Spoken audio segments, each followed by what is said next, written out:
Bom dia, meus irmãos. Nós vamos começar a nossa escola dominical de hoje, cujo tema é a natureza de Deus. E eu os convido a que leiamos então no Evangelho, conforme o relato do evangelista João, no capítulo 4, o versículo 24, que diz: Deus é espírito e importa que os seus adoradores o adorem em espírito e em verdade. Né? Então, o nosso tema de hoje é a natureza de Deus.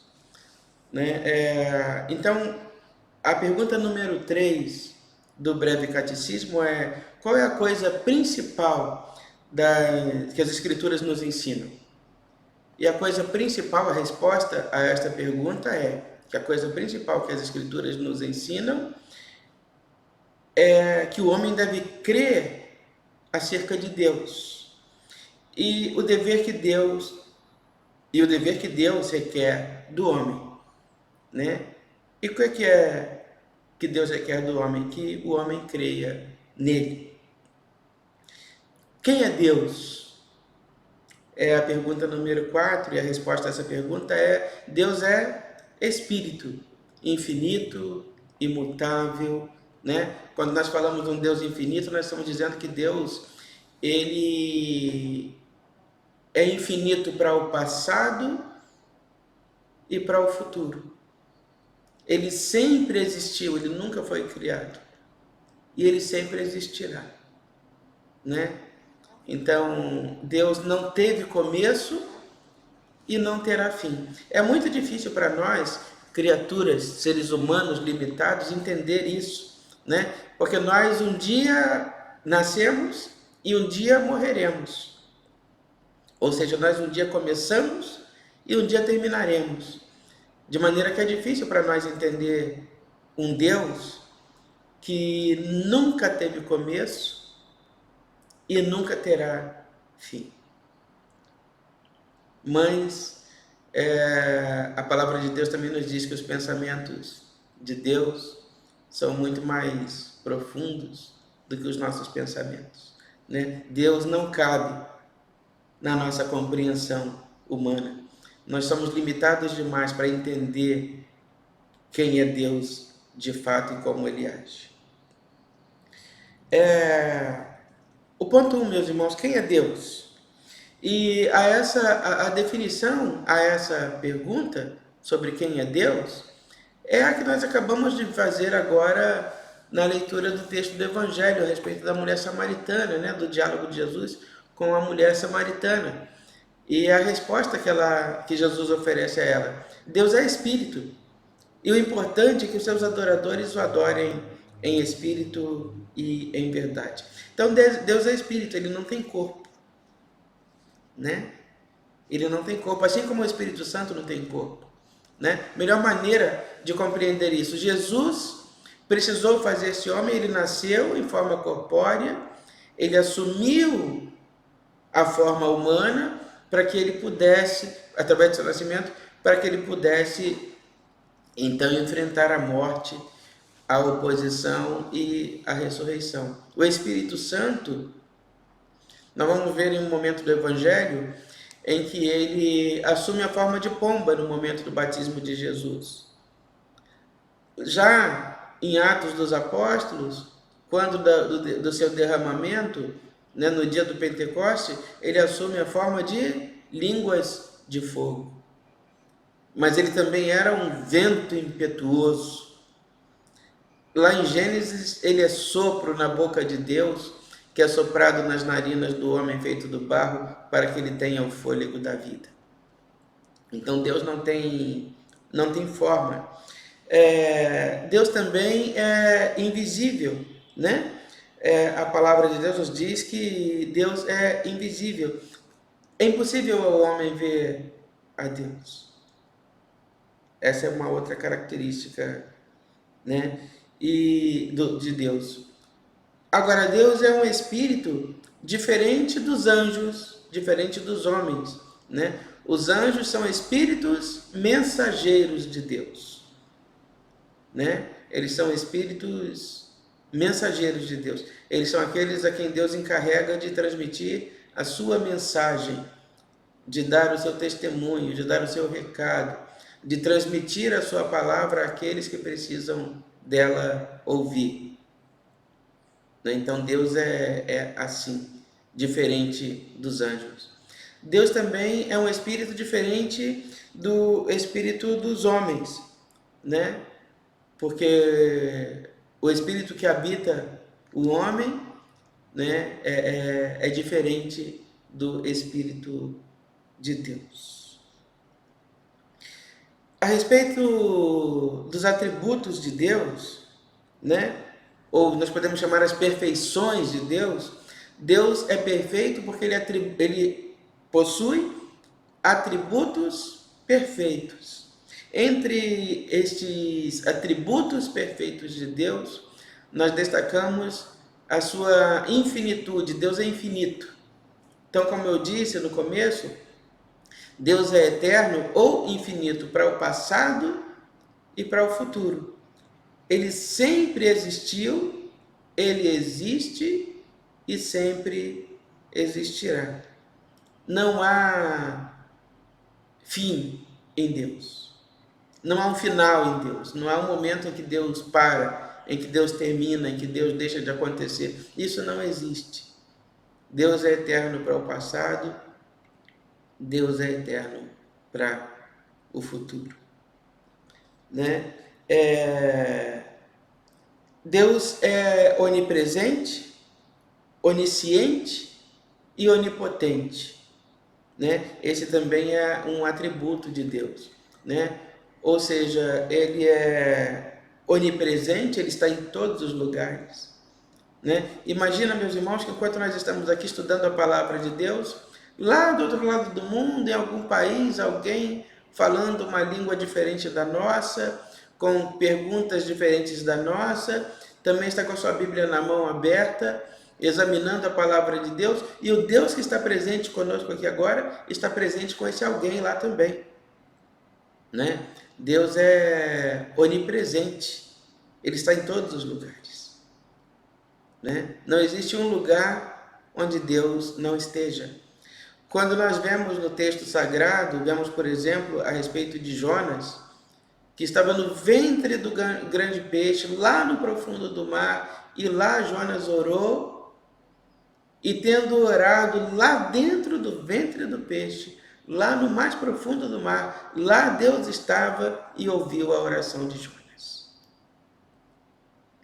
Quando os amigos de Daniel foram lançados dentro da fornalha de fogo ardente, e nem um fio do seu cabelo foi chamuscado,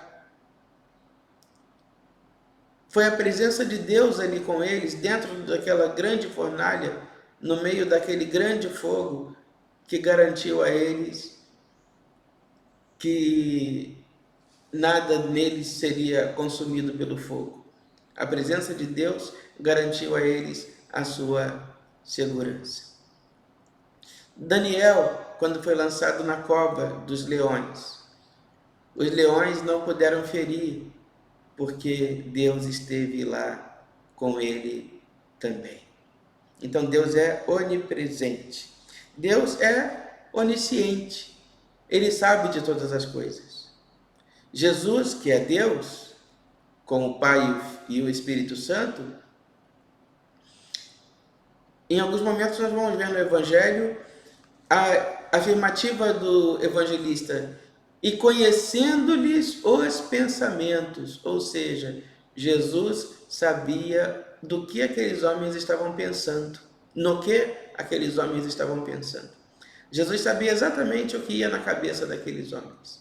Jesus conhecia os pensamentos daqueles homens. Jesus, ou Deus, ele sabe de todas as coisas. O salmista diz que ainda a palavra não chegou à minha boca e tu já conheces, porque ele sabe o que vai no nosso coração. Deus sabe de todas as coisas. Deus sabe como foi o nosso começo, como será o nosso fim. Deus sabe como serão os nossos dias. Deus conhece os resultados. Deus sabe de todas as coisas, porque Ele é onisciente. E Deus é onipotente. Ele pode tudo. Não existe nada que Deus não possa fazer, porque Ele é onipotente, né? Então, esses são alguns dos atributos de Deus.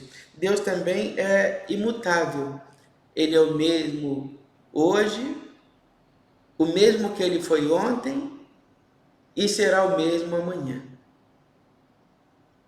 Então, Deus é imutável. Deus não muda.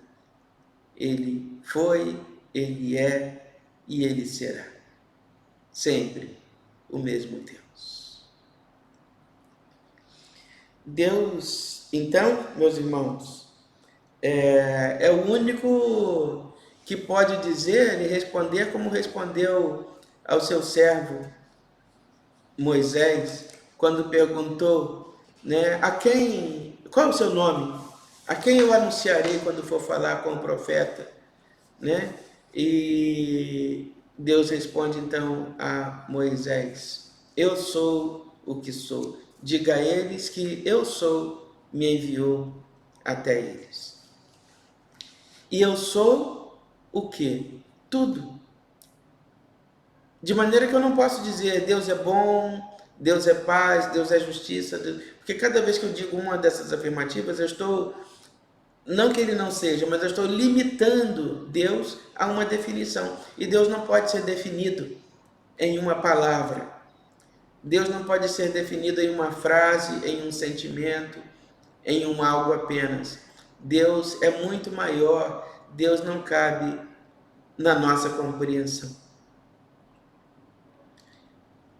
Outros atributos de Deus, entre outros atributos de Deus, estão a sabedoria, né?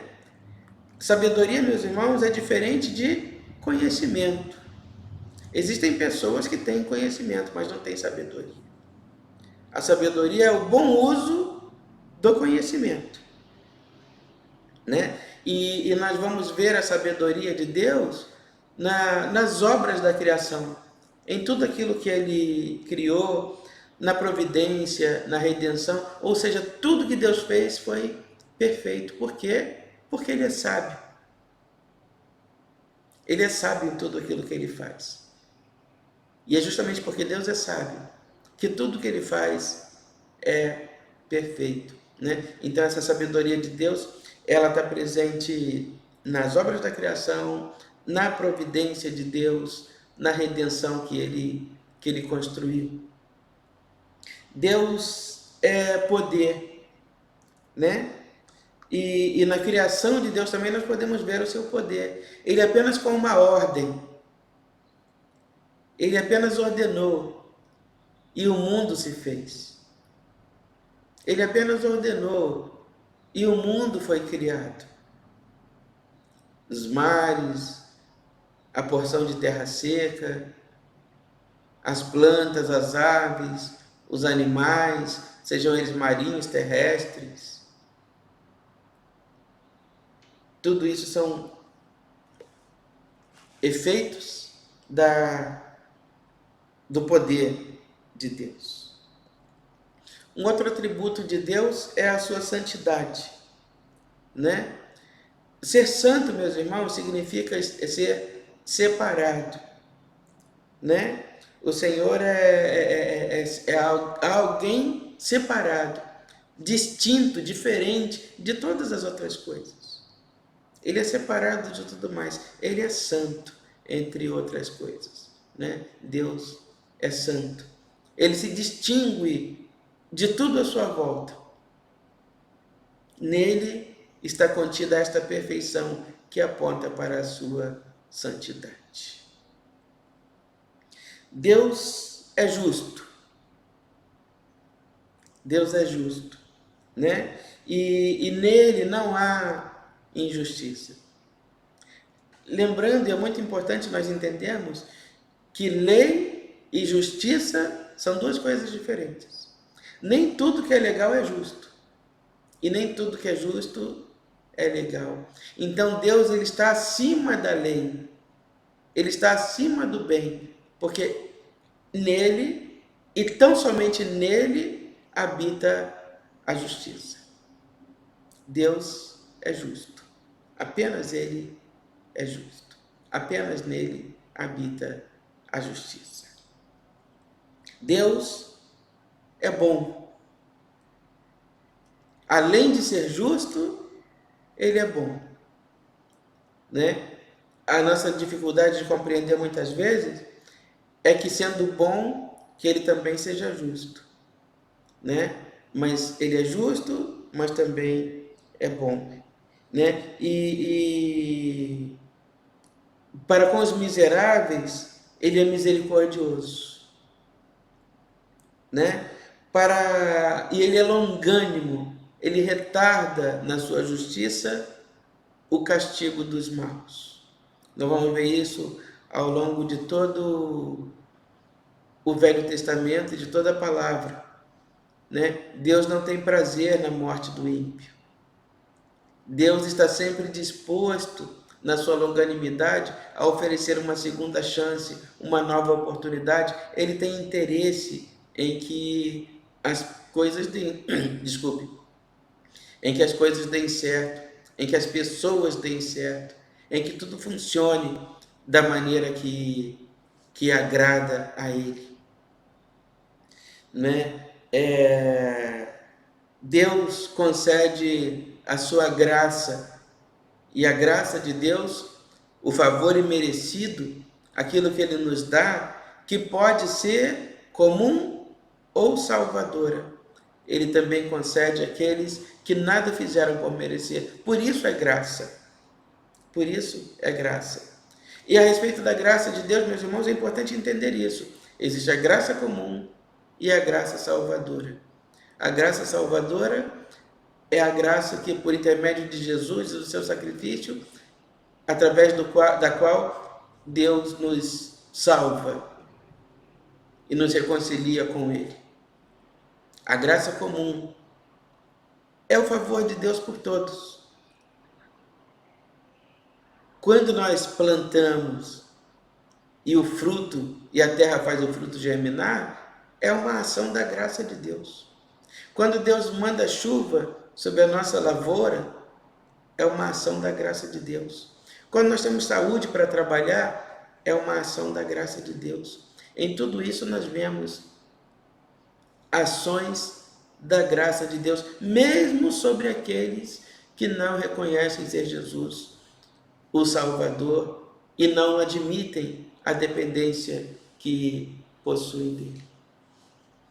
Deus é justo. Deus é bom. Deus é amor, né? Porque ele promete e concede favor, né? E felicidade a todo e qualquer pecador. Porque ele também é amor. Deus é verdade, né? O Senhor Jesus nos diz na palavra: eu sou o caminho, a verdade e a vida, e ninguém vai ao Pai se não for através de mim. Através do caminho, através da verdade absoluta e da vida, né? Então ele é verdadeiro porque ele cumpre todos os propósitos dele, ele cumpre todas as suas promessas, né? E aí o salmista nos diz: justo é o Senhor em teus santos caminhos, perfeito em todas as suas obras, perto ele está de todos os que o invocam em verdade. Deus é verdade. Meus irmãos, assim nós concluímos esse nosso estudo de hoje a respeito da natureza de Deus, dos atributos de Deus e das obrigações que nós temos com Deus. Que Deus nos abençoe e que nós possamos observar na nossa vida todos os dias esses comportamentos que agradam a Deus, que alegram o coração de Deus e que são da nossa obrigação, da nossa competência realizar. Que Deus nos abençoe e nos guarde nesta manhã.